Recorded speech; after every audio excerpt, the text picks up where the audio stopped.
Hello friends, welcome to Minds of Aspirants. நான் சிவராஜ ராஜேந்திரன். இது revise with MOA UPSC previous year கொஸ்டினை எப்படி ஈஸியாக சால்வ் பண்ணுறதுன்னு பார்த்துட்டு இருக்கோம். இப்போ இந்த கொஸ்டினை பாருங்க. இந்த கொஸ்டின் கொஞ்சம் டஃப் தாங்க. என்ன கேட்குறாங்கன்னா இதில் எந்த species has co-evolved with a particular tree which has resulted in its pollination கேட்குறாங்க. இதில் 4 ஆப்ஷன் கொடுத்துருக்காங்க. 4மே எனக்கு டஃப்பாக தான் தெரிஞ்சுது. ஆனால் இதோட ஆன்சர் ரிச்சர்ட் பவர்ஸ் எழுதின ஓவர் ஸ்டோரின்னு ஒரு புக் இருக்கு.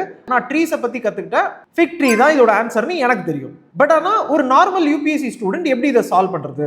அப்போ ஒருவேளை நம்மளும் மெட்டீரியல் தான் படிக்கணுமா அப்படின்னு எனக்குமே கேள்வி வந்துச்சு. இப்போ ஒரு நிமிஷம் இதை பாருங்க.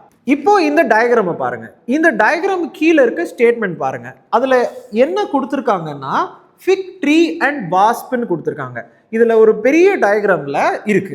இது எந்த புக் அப்படின்னா இது நம்மளோட NCERT பயாலஜி புக்குங்க. இப்போ நீங்கள் பார்த்தீங்கன்னா அவங்க கொஸ்டினை பேராகிராஃப்ல இருந்து கூட எடுக்கலைங்க.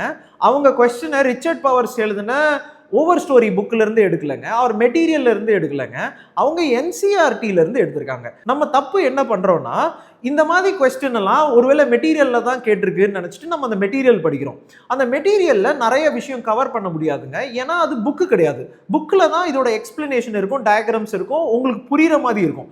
இந்த NCERTயை தவிர்த்துட்டு நம்ம அதுக்கிட்ட ஓடும் போது நம்ம என்ன ஆகுறோம்னா எக்ஸாம் விட்டு தள்ளி வந்துடுறோம். இப்போ நல்லா புரிஞ்சுக்கோங்க, லைஃப்ல நான் புரிஞ்சுக்கிட்டது, நம்ம எப்பவுமே வெளிச்சத்துல ஒரு விஷயத்தை தொலைச்சிட்டு அதை இருட்டுல தான் போய் தேடிக்கிட்டே இருப்போம். அதனால தான் நம்மளுக்கு நிறைய விஷயத்தோட மீனிங்கும் தெரியாது, நம்ம நிறைய டைம் வேஸ்ட் பண்ணிட்டே இருப்போம். இந்த UPSCலையும் ஸ்டூடெண்ட்ஸ் பண்ற தப்பு என்னன்னா ஏதோ ஒரு மெட்டீரியல் பின்னாடி போயிட்டே இருக்கிறது. நீங்க வெளிச்சத்துல அதாவது ஒரு NCERTல போய் தேடுறதை விட்டுட்டு ஒரு இருட்டு ஒரு மெட்டீரியல்ல போய் இதோட ஆன்சரை தேடி தேடி தேடி நம்ம இந்த எக்ஸாமை விட்டு தூரமா போயிடுறோங்க. இந்த மாதிரி என்னால இந்த புக்ல இருந்து கவுண்ட்லெஸ் நம்பர் ஆஃப் கொஸ்டின் சொல்ல முடியும். நான் இதே மாதிரி நிறைய சீரீஸ் ஆஃப் வீடியோஸ் போடுறேன். என்னோட இன்டென்ஷன் என்னன்னா மெட்டீரியல்ல இருந்து நீங்க வெளியே வந்து NCERT புக்கை படிக்கணுங்க.